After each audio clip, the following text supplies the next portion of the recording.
Leia o verso 16. A esses que ele curou, todos os que o seguiram, a todos ele curou. Olha só. Advertindo-lhes, porém, que não o expusessem à publicidade.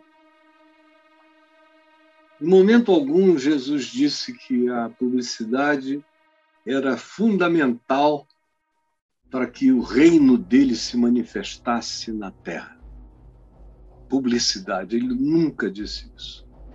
Como ele nunca precisou disso? Ele não disse, e recebereis publicidade ao descer sobre vós o espírito da propaganda, e sereis meus propagandistas em todas as nações da terra, e ensinareis a todos os demais como fazerem propaganda de mim, para que todos os habitantes da terra conheçam a minha logomarca, e então eu possa voltar, porque enquanto a minha logomarca não for conhecida, eu não posso voltar ao mundo. Interessante, Jesus não fabrica, não dá nenhuma logomarca e não faz nenhuma publicidade, e ele está o tempo todo pedindo o impossível às pessoas. Ele cura um mudo e diz, olha, não conta nada para ninguém. Ele abre os olhos a um surdo que também era cego e diz, por favor, não conta nada para ninguém. Como é que o cara vai se segurar? Ou ele purifica leprosos e diz, não digam nada a ninguém, ou vão apenas ao templo em silêncio, façam uma oferta, para que só Deus saiba e isso fique como um testemunho para aqueles que conheceram vocês assim nesse estado de depauperamento orgânico e destruição. Não, ele nunca fez nada. Até na sua ressurreição, você observa que ele não deixou nada preparado para a propaganda. E quem vai visitá-lo e a quem ele primeiro se apresenta é uma mulher. Mulher naquele tempo não era detentora de nenhum testemunho de importância. Até hoje elas não têm lugar na CPI, né? Tem que bater na porta para entrar. Aqui, nas igrejas, então, e lá em Israel do primeiro século, se você quisesse deixar um testemunho para ser não crido, mandasse uma mulher com um histórico, uma mulher jovem com um histórico. No caso de Madalena, ela tinha ficado possessa de demônios. Algumas vezes ela ficou possessa por 7 demônios. E Jesus expulsou isso dela, mas uma mulher que já teve esses surtos, essas loucuras, essas histerias, ou qualquer que fosse a nomenclatura que alguém quisesse dar para o ocorrido, não mereceria mais confiança, mas a primeira pessoa que ele se revelou foi Madalena. Isso é porque ele não dava essa importância toda à propaganda e ao marketing como meios de difusão absoluto da mensagem dele. Ele dava importância era ao poder do Espírito Santo. Ele disse, derramarei o meu Espírito e recebereis poder ao vir sobre vós o Espírito Santo e sereis minhas testemunhas, tanto em Jerusalém como em toda a Judéia e Samaria, até os confins da terra. Ele disse, aqueles que crerem farão toda sorte de milagres em meu nome, toda sorte. repetirão. E ele disse: e aquele que crê em mim mesmo fará as obras que eu faço, e outras ainda maiores fará, porque eu vou para junto do Pai. E tudo quanto pedirdes ao Pai em meu nome, eu farei. Eu farei. Ele disse: eu estou com vocês todos os dias.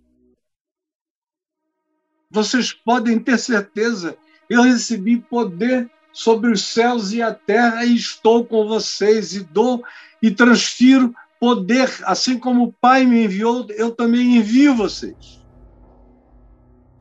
Então era poder.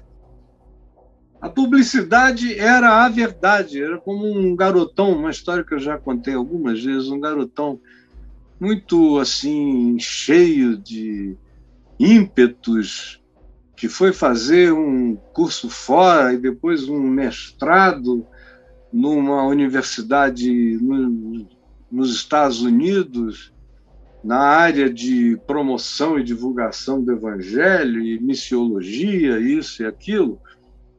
E aí ele voltou para o Brasil, a gente não se conhecia, mas ele ficou atrás de mim até que marcou um encontro comigo num lugar em São Paulo.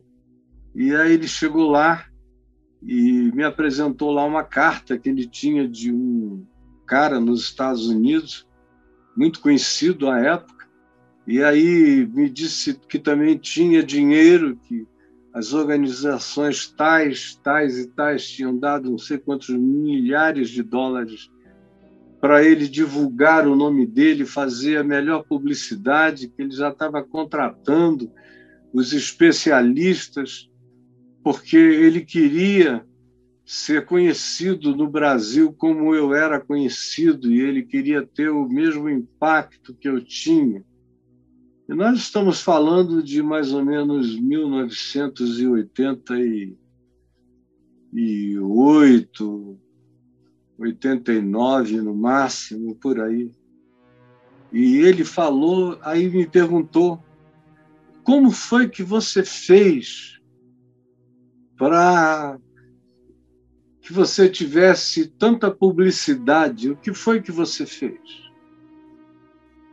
Enquanto ele estava falando, eu estava pensando, eu digo, meu Deus, como é que uma faculdade teológica, que podia ser um instrumento maravilhoso de ensino sobre a natureza humana, sobre discernimento, sobre psicologia, sobre antropologia, sobre história profunda, arqueologia, sobre filosofia, sobre neurociência, sobre física e física quântica, que eu acho que seria uma das matérias mais importantes numa boa faculdade de teologia, e muito mais do que hebraico e grego, que você pega em qualquer Google da vida. Eu estou falando de algo que tem a ver com ensinar você a pensar, a discernir, a ter uma cosmovisão das coisas. E seriam matérias muito mais importantes, mas, ao contrário, você vê, em alguns lugares dos Estados Unidos, a ênfase é só publicidade, divulgação, promoção, levantamento de fundos, mais divulgação, mais promoção, porque se não houver publicidade, o evangelho não vai a lugar nenhum, porque poder não há mesmo, não é? É como aquela velha história do cristianismo, de um determinado papa que falou para um homem um pouco mais piedoso no ambiente da igreja, dizendo: olha só, vê, nós já não podemos mais dizer, como São Pedro, ao homem pedinte na entrada da porta formosa do templo: quando ele respondeu: não tenho prata nem ouro, olha, vê quanto ouro nós temos. E o outro lhe disse: mas nós também não podemos mais dizer como Pedro: levanta, toma o teu leito e anda. Então, você veja, por que esse povo todo ficou desesperado na pandemia, querendo abrir os templos de qualquer maneira? Por causa da relação de publicidade com arrecadação. Sem arrecadação, a gente não pode fazer publicidade, sem publicidade, a gente não tem arrecadação. Publicidade a gente faz na televisão, arrecadação no templo. Não adianta falar no templo se a gente não tem o grande dragão para engolir o fruto da publicidade. O cristianismo, todavia, não existe sem publicidade.